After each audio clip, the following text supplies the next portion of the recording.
In a world that often emphasizes external validation, it is easy to forget the most important relationship that you will ever have, and that is relationship with yourself. Self-love is not just a feel-good concept. Rather, it is a powerful tool for personal growth, healing, and transformation.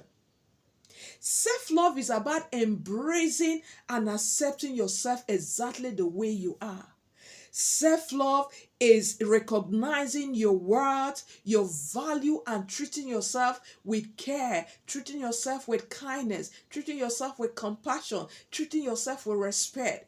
It's about embracing your strengths and weaknesses. It's about working yourself to become the best you that you can possibly be part-time. I'm Justina Urefe Father, your favorite marriage and family counselor. Today, I am here to teach on what self-love really is. Now, before we look at what self-love really is, let's see what self-love is not. Number one, self-love is not selfishness. It is not self-centeredness. Now, selfishness is all about getting what you want, using people to your advantage at their detriment. But what self-love says is that you appreciate yourself even as you appreciate others. You seek to become the best you, but you're not trying to destroy others. Number two, self-love is not being arrogant or proud. Self-love is understanding yourself and accepting yourself, seeking to be the best you. You're not being arrogant. You're just being confident of who you God has made you to be. You're accepting the fact that you're complete and whole in Him, even as you work and grow in maturity in your work with Him and in your relationship with others. Number three, self-love is not overestimating yourself and underestimating others. It's not about being pompous. It's not about seeing yourself as being superior and others as being inferior. Number four is that self-love is not being a narcissist. Self-love is not narcissistic, because narcissist seeks to manipulate. Narcissist seeks to manipulate others to their own advantage, and at the end of the day they leave them questioning their self-image, leave them destroyed and battered. That is not what self-love is. In the rich sense, self-love is valuing yourself and also adding value to others, not taking away value from them. Number four, self-love is not competitive. It's not about competition. Self-love is understanding your uniqueness, understanding your unique flavor, and bringing that flavor to bear in making the lives of others. So self-love is not competitive. It's not about winning the rat race. It's about being the best you part-time. Number six, self-love is not manipulating and using others for your own advantage at their own detriment. Self-love does not seek to destroy the lives of those around them. Okay? So it is not using others to their own detriment. Now, what is self-love? Now, by the way, what other thing do you think self-love is not? Please drop your thoughts in the comment section.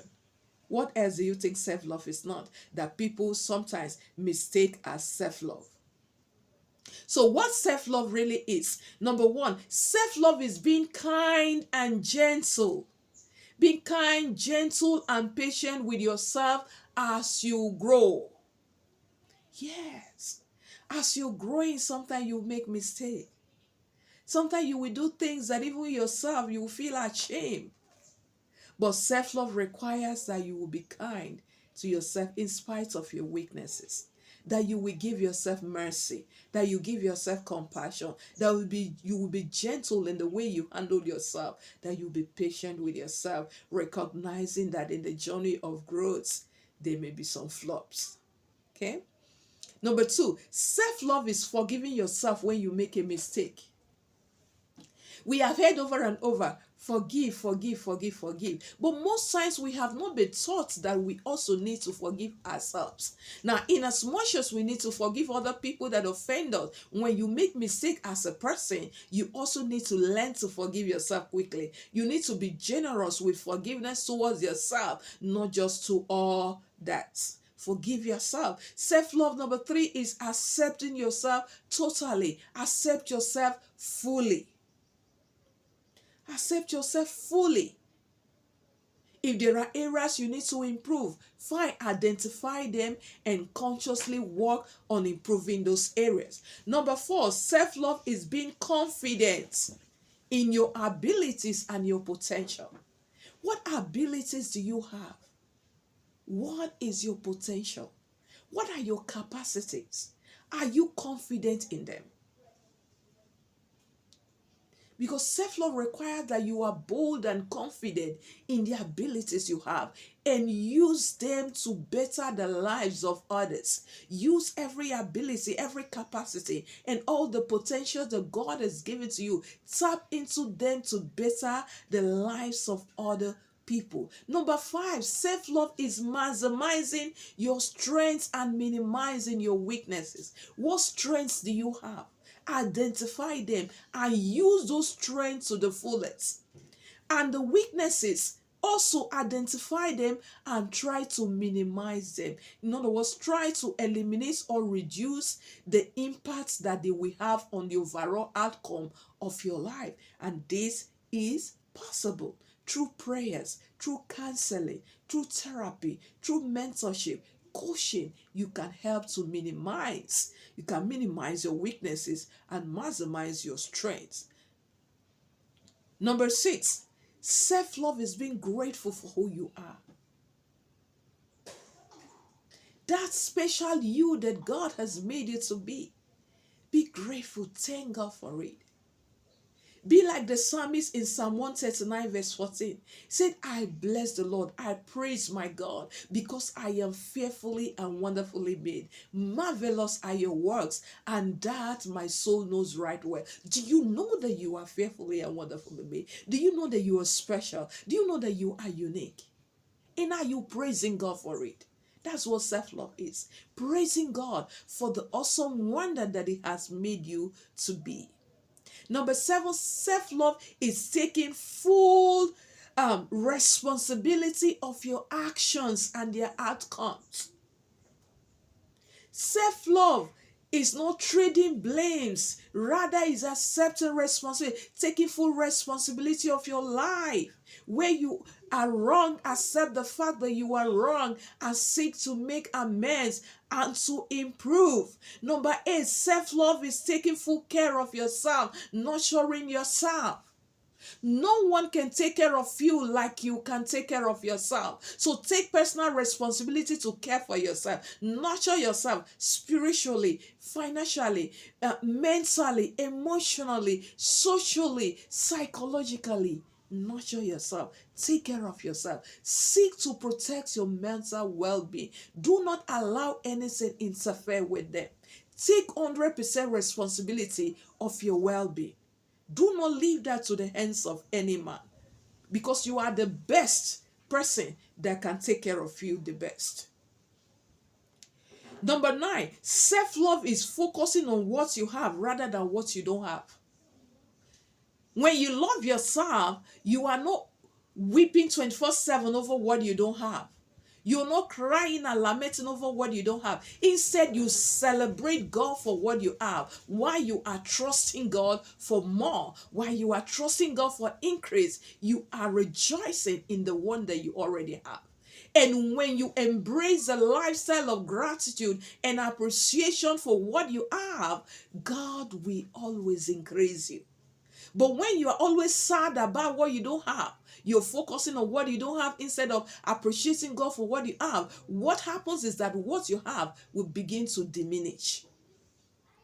So loving yourself is thanking God for what you have rather than what you don't have, and trusting God for increase, trusting God for more. Number 10, self-love is doing the things that makes you feel happy, the things that gives you joy, those things that make you fulfilled. Identify them. Sit down, have a meeting with yourself. What are the things that make you happy? What are those things that gives you joy? Are they hobbies? Is it being with someone? Identify what gives you joy, what gives you happiness, and do more of it. That is self-love. Number 11, self-love is living by healthy boundaries and doing away with toxic relationships. Have limits and bounds in your life. Don't live this life of anything goes. What gives you joy? What are the people that are always busting your boundaries? What are those relationships that are toxic? Self-love requires that you do away with them, because if you continue keeping such relationships, they will mess with you, your spirit, your mental health, your psychology, and you may end up with something that you never wanted to be. So self-love and wisdom requires that you set boundaries in your life, set limits in your life, healthy limits and boundaries, stick to them. And anyone or any relationship that is bringing toxicity into your life, you cut off from them. Hello. Number 12, self-love is striving to be the best you that you can possibly be part-time. In other words, self-love is a journey of continuous growth, a journey of continuous improvement, a journey of becoming better and better by the day. Self-love is that when I see you today, you are at a level of improvement, and that when I see you tomorrow, you are a better person. That you don't remain the same way, you constantly transform and evolve to becoming a better person, to becoming a more impactful person, to becoming a more lovely person, to becoming someone that God will continue to cherish, uphold, and continue to increase and enlarge to be a blessing to the world. Thank you and God bless you. If you're new on my channel, please subscribe to this channel, turn on the bell notification so you'll be the first to be notified as soon as I drop a new video. God bless you. I remain Justina Refi Father, your favorite marriage and family counselor. Thank